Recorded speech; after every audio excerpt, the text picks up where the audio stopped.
Hello, ladies and gentlemen. I'm Krishna C. Nadella, and this is State of Mind. Today's topic is all about the freshman 15. You likely remember this phenomenon from your own college years. You may even be living through it or trying to avoid it right now. So you know, it is more than just an urban myth. College students do tend to pack on the pounds during their first year at school for a host of reasons, from late-night eating fests to all-you-can-eat dining halls, lack of exercise, and even alcohol use and abuse. With us today to help better understand the topic is Kristen Carlucci. Ms. Carlucci is a registered dietitian and wellness coach for the employees at Bloomberg L.P. Her writing has been published in Shape, Fitness, and Eating Well magazines, and she has appeared on Fox News and MSNBC.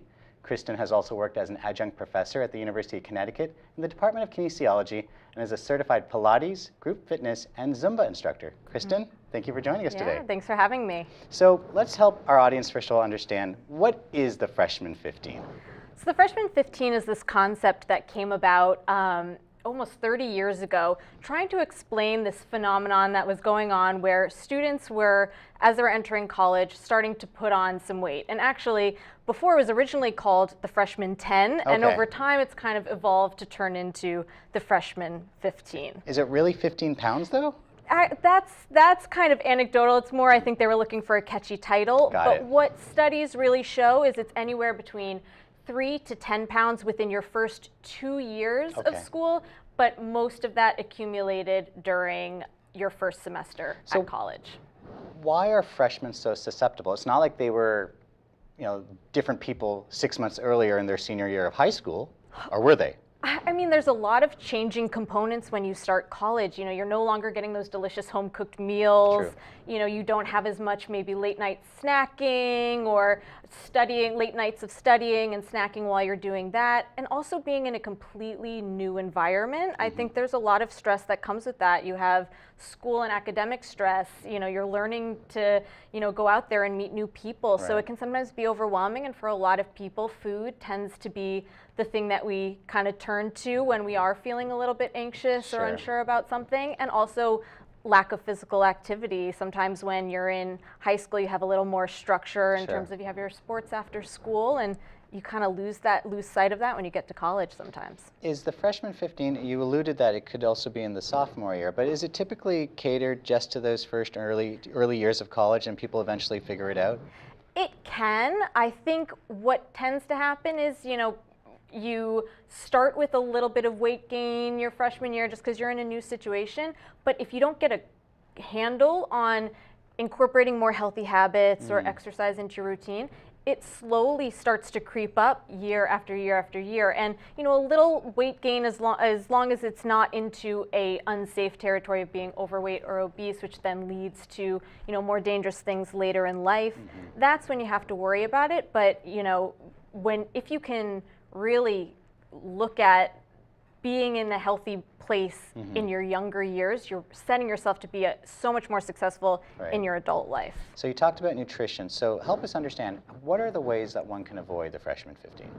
So what one study actually showed, which I thought was interesting, was students who gained 4 pounds in a 12-week period in their freshman year. They took a group of students. They were only eating maybe 150 to 200 extra calories a day.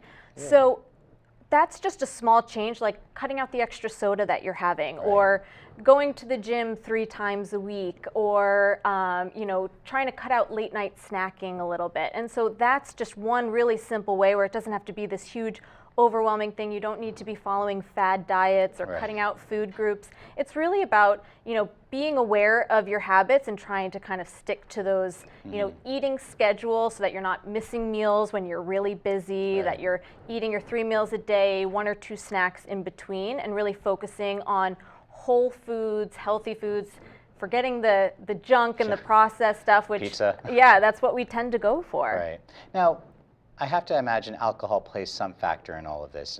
Most people understand they're empty calories, and I think we're not kidding ourselves when we say alcohol use. We sometimes even allude to alcohol abuse on campus. How much of that plays into the role of the freshman 15? Absolutely. Well, assuming that, you're hoping that if they're not yet of legal drinking age, that it's not going to be an issue. But, the reality is that it does happen, and I think that it's really about finding moderation in what you're doing. calories from alcohol do add up and we don't think about it, and you really need to find that balance. For women, the recommendation is 1 drink, for men 2 drinks, and trying to kind of, if you are going to be drinking, set a drink limit and really make sure that it's not becoming a problem. So if I'm a weight conscious freshman, that is someone I've already been dealing with weight issues. Am I more prone to the freshman 15 already because of that? Not necessarily. I think if you have an awareness and you say, okay, I want to make sure that I'm keeping healthy habits in place, and I want to make sure that, just because pizza and French fries are available in the cafeteria, that's not what I'm going to go for every meal for breakfast, lunch, and dinner, then I think you set yourself up to be much more successful. But I think it does take a little bit of forethought and awareness to say, okay, how can I make sure that amidst this busy schedule and this major life change that I'm still making sure to take care of me? Got it. We've talked about in previous episodes with previous guests about stress and anxiety, and we're going to definitely talk a little bit about balance with you in a future episode. But you had alluded to stress when coming to a new environment. There are those who would say, suck it up, deal with it, move on. But is it as relevant as, or should it be talked about more than it currently is? Absolutely. I think so often when we look at general wellness, we look at nutrition and fitness, but I think that stress component is something that is way often overlooked, and it seems to kind of flow into all of these other areas of wellness. When we're feeling stressed and overwhelmed, that can flow into, not taking the time to exercise, even though it might be something that's really good for us and is definitely going to make us feel better. Having outlets to really cope with that stress, I think, is key and really important, and finding alternatives other than turning to food or maybe alcohol or other self-medicating options to really find ways to be in a better place. So let's talk about the flip side. And I know we're talking about the freshman 15 and gaining those weights, but there is a corollary to wellness from the standpoint of not eating. And when we see eating disorders come up from time to time, that's just as serious. When they do happen, especially for those in the college environment, what type of awareness should they have to be able to get help and identify the problem? Yeah, I think eating disorders is a topic that we're hearing more and more about, and I don't know if it necessarily stems completely from the freshman 15, but I think part of it is we have this idea of students are feeling nervous about gaining that freshman 15, so even before they get to college and they're maybe sophomore, junior, senior years, they're starting to put into place what they think are healthy habits, but they can be overly restrictive, whether it's towards food or exercising too much. And then once they're placed into an environment that's new and stressful, that can sometimes perpetuate those habits. And I think the key is there are always at almost all schools there are resources available, dietitians on site at most campuses that you can talk to and meet with them to really find psychologists as well and counselors to find a support group to really recover. So in either case, whether it be eating disorder or the freshman 15 or something in between, if good eating habits are not put into place, if good wellness habits are not being put into place, what type of far-reaching effects can all of these have long after college and graduation? Yeah, now is the time. I would say when you're in college, you've got a great metabolism. You have, free resources to use a gym. As busy as you are, you do have pockets of time to really be able to, go to the gym and exercise. Because it gets busier. It only gets busier. Exactly. So if you don't take the time now, then gradually that weight year after year will start to increase, which is putting you at risk for high blood pressure, high cholesterol. When you hit that overweight and obesity category, you're putting yourself at risk for cardiovascular disease, certain cancers, diabetes. And you want to stop that before and put those habits into place now, because like we said, it only gets more challenging to do that. So from an academic standpoint, specifically for the universities and institutions of academic awareness, what type of programs are in place for students to leverage? Obviously, you don't want them to do this alone. You want them to know that there are resources available. typical wellness centers, who should they be speaking to? You had mentioned psychologists, nutritionists, anyone else in particular? They have dietitians on site a lot of times. Even in the gyms, speaking with exercise physiologists there, maybe helping if you're just getting into an exercise routine, getting started working with them and learning a little bit about different classes that you can go to. So there's lots of different So it's not options. about lifting the weights and getting completely huge and ripped muscles. It's just about healthy exercise. Absolutely. And I always say, if you're somebody, you don't want exercise to be an added stressor. You want to find ways that you really love what you're doing. And, whether it's your favorite show is on tonight, hop over to the gym and get on the elliptical and watch the show for 30 minutes on the elliptical. And then you've gotten a little exercise without being like, oh, I have to get to the gym again today. Or find classes that you enjoy. And so from the other standpoint of the academic component that causes stress, what type of advice would you give from that standpoint to avoid, the noshing, the eating, to help break the pace or to help alleviate some of the stress? What are some of the alternatives that you would recommend there? Well, I think when it comes to snacking, I think snacking is extremely important in terms of keeping your energy levels up. And so let's talk about that for a second. Because I always think there's a negative connotation with snacking. That is, I just have nothing better to do, and I'm just trying to fill time. That's not a correct impression, I guess? I don't think so. I think you have to snack, but you have to snack smartly. Okay. So if you are snacking when you are truly hungry, it helps to, so you don't hit those drops in energy midday when you really need to be studying for an exam. It makes sure that you're kind of bridging the gap nutrient-wise between meals. So instead of just having 3 square meals, if you have your 3 meals with the 2 small snacks in between, then that way you can kind of cover some bases, but you want to make sure that you're choosing the right things. So I always say try and avoid anything that comes out of a package. That can be sometimes hard to do, but sticking with, fruits, vegetables, nuts? Nuts, yes. So that would be the one thing that comes out of a package, but preferably unsalted and sticking with really whole foods that are going to give you an energy boost.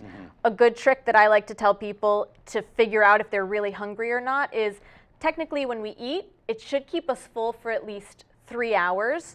So if we eat lunch at 12 and 1 o'clock we're looking for a little snack, chances are we're not hungry, we're just looking for something to pass the time, or we're studying and just kind of want to grab something. But if you can wait until that 3 o'clock point, then chances are that's when you're really hungry. Of course, if you are truly hungry at that 1 o'clock point, you want to eat something, but most of the time we just need a glass of water and we're good to go. So basically, if I'm hearing you correctly, if it comes in a bag, probably best to pass on it. But if it comes from Mother Nature, probably good to go. Exactly. And let's talk about sleep. I don't think we talk about sleep enough. In college, I definitely didn't get enough. I don't think anyone truly does. How much does sleep, or lack of it, have on your weight gain? It makes a huge impact because when we don't get enough sleep, the hormones in our body that tell us we're hungry increase, and the hormones in our body that tell us we're full decrease. So it's like this terrible combination of feeling hungry all the time and our body's not being able to regulate when we're really full. So, and of course, the things that we turn to are going to be the sugar, the caffeine to try and keep us awake because we're so tired. When if we just got that 7 to 8 hours of sleep, it helps to calm the, those stress hormones, kind of regulate our eating habits, and you can be so much more productive. And to that extent, advice you'd give in terms of students who feel they need to stay up late versus getting the sleep that's probably better long-term for their lives versus short-term for their academic success? I know that it sounds like a great idea to, stay up and pull an all-nighter and get as many hours of studying in as you can, but research actually shows that you're better off taking small chunks the week leading up to an exam to really get that concentration and memory retention that you need rather than cramming the night before. And especially if you're running on empty when you walk into that exam the next day because you pulled an all-nighter, you're no better off than if you had just gotten a really good night's sleep, studied the rest of the week beforehand, and then you're good to go. All right, so we've been talking very theoretical so far. Now, Kristen, obviously, I'd love to ask you, what was your experience in college like, and did you suffer from the freshman 15 or 10 or 5 or whatever number? It was definitely a shift. I wasn't somebody going into college who really thought too much about nutrition, actually. It was there that I kind of found my interest in it. But I remember being in high school and I was very active. I danced, so I was always going from dance practice to dance club to dance here. And when I got to college, I really didn't have that outlet, and I didn't even think about it. So my first semester, I was very inactive just because I didn't have that structure of, oh, I need to be here at this time. So that was a big shift for me. But that once I kind of became aware of that, and I was like, wow, I really miss it. And okay, maybe I've put on a little weight. Then it was, okay, let me find ways that I can get back into doing something I enjoy, make it social. So I found clubs on campus that I could join. I started trying out new fitness classes at my gym, which led me to become an instructor and join and find a great group of friends there. So it ended up being kind of a win-win situation for me there. Food-wise, it was definitely a challenge because it's like, ooh, I can have anything you know, ice cream sundaes every night. That's awesome. For breakfast. Yeah, exactly. And I think that I said to myself, you know what? My campus had a great salad bar, and I remember saying, you know what? If I can change one thing, let me try and do salads for lunch every day and just make this great salad that has a bunch of ingredients that I really enjoy, and not stress about every little thing that I'm eating. And then when I did just that one thing, it actually made a huge difference, and I felt energized the rest of the day, and I realized the power of healthy eating and how it really positively impacted my mood, my energy levels, my academic performance. And so it had a positive impact all around. Absolutely. And it was just one small change. One small change, and that's what it's all about. It doesn't have to be drastic. It's just little changes here and there that don't make a huge impact in your day-to-day, but you still feel like you're making the right progress towards being healthy. All right, so Kristen, just say I'm a rising junior or senior in high school. So I've got the metabolism, I've got the activity, I've got the, I don't have the weight. I'm about to go into college next year. Help me put together a plan to avoid the freshman 15. So I think the key is, being aware, making smart food choices when you're in the dining hall. Just some tips there would be when you're filling your plate, and I tell this tip to everybody, whether you're in college or not, is you want to fill half your plate with vegetables or fruits, 25% with lean protein like chicken, fish, vegetables, eggs, tofu, beans, and then the other 25% would be your carbs. So rice, potatoes, pasta, bread, preferably whole grain when possible, because those are going to have the B vitamins and fiber that are going to give you energy, keep you feeling fuller longer. So if you can create a plate like that, that's key. I always say put the fruits and vegetables on your plate first, so you have less room for the other, more tempting stuff. And really scope out all your options in the cafeteria. You want to look for words like grilled, baked, steamed, and avoid fried, breaded, exactly, things in creamy sauces. Also watching portion sizes, that's another easy one. Talk to me about portion sizes. I've always been under the assumption if I eat a salad, no matter how large it is, I'm eating a salad. It's roughage, but that's not the case? I think depending on what it is, there are obviously things that you can eat more of, like vegetables, and things that you kind of have to watch a little bit. But what I love about the concept of portion control is there's nothing off the table. You can eat whatever you want, but you just have to have slightly smaller portions of it. So if you're a student who has started getting into the habit of late night pizza runs, if you're going out and grabbing a large pizza and eating it for yourself, a great idea for portion control would be, okay, let me go to the place next door that sells it by the slice and get one there. So then that way it's not, oh, I can never have pizza ever again, because that's not realistic or fun, but it's, okay, what can I do so I can still enjoy my food but just watch the portion size? And so my final question to you is, in those moments of weakness, and we all go through them, and not just in college, what should be one or two things I should remind myself to keep the control and not fall off the wagon? That's a good one. I think you have to ask yourself, after I eat this treat, whatever it is, does it make me feel better? And if the answer is yes, that was totally worth it and I enjoyed it, go for it. But again, in moderation. If you normally go for a pint of ice cream, go and portion out a half cup of ice cream, and that's your treat. But if you're somebody who you end up having the treat and then you spend the entire rest of the night being like, oh, I shouldn't have had that, why did I do that? That didn't make me feel better. Then say, okay, what could be an alternative? So maybe it's, all right, let me swap out this dessert for a cup of tea, or maybe try some berries with whipped cream. So it's at least a little healthier alternative but you still get that sweet craving. So again, it all comes down to listening to your body, being aware of it, and really feeding your body the food that it's craving and it needs. Right. And it's so interesting, the people that I talk to, when they start eating healthier after having, spending years eating not so great, they say, I can't believe how much better I feel and how hard it is to go back to some of the bad habits. Like they're like, I drink a soda and I can't believe that I would ever drink something that sweet when they were drinking 6 to 10 cans a day. Got it. Well, Kristen, we could definitely spend a lot more time talking about the Freshman 15 and nutrition in general. But if for any of our audience that would like to learn more, do you have a website they could go to? I do. It is www.KristenCarlucci.com. And I have all my nutrition info up there. Wonderful. And we'll definitely make sure to have it on our website as well. Kristen, thank you so much for joining us today. Thank you.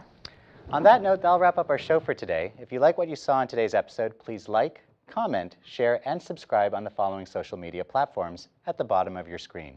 Ladies and gentlemen, thank you very much for your time. And remember, every life is a book. Make yours a bestseller. Have a good night.